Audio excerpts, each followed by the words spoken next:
Bonjour à toutes et tous et je vous espère en très grande forme pour cette nouvelle bonne pratique.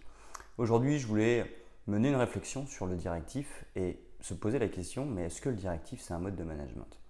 Personnellement, oui, je peux répondre qu'effectivement c'est un mode de management. Le problème du directif, c'est que finalement, c'est un petit peu du on-off, c'est-à-dire c'est un petit peu comme si on s'adressait à des robots, on appuie sur un bouton et puis on veut que ça exécute. C'est-à-dire qu'on part du principe que parce que je vais donner un ordre, les personnes vont exécuter. Alors ça marche très bien avec des robots parce qu'ils sont programmés pour ça.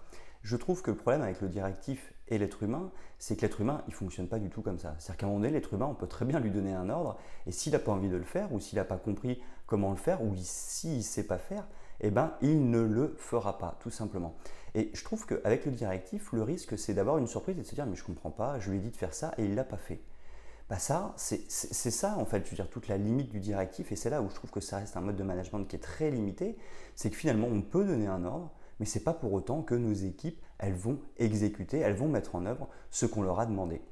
Donc le directif, il est extrêmement limité comme mode de management. Il faut plutôt s'orienter vers des managements donneurs de sens ou participatifs qui, eux, vont mettre en dynamique les équipes, qui, eux, vont expliquer aux équipes pourquoi est-ce qu'on fait les choses, comment on fait les choses. Là, dans la mise en dynamique de l'être humain, ça marche beaucoup mieux. Le directif, on pourrait l'utiliser par exemple quand les timings sont serrés. Le timing est trop serré, on n'a pas le temps de faire du participatif parce que c'est clair que ça demande du temps.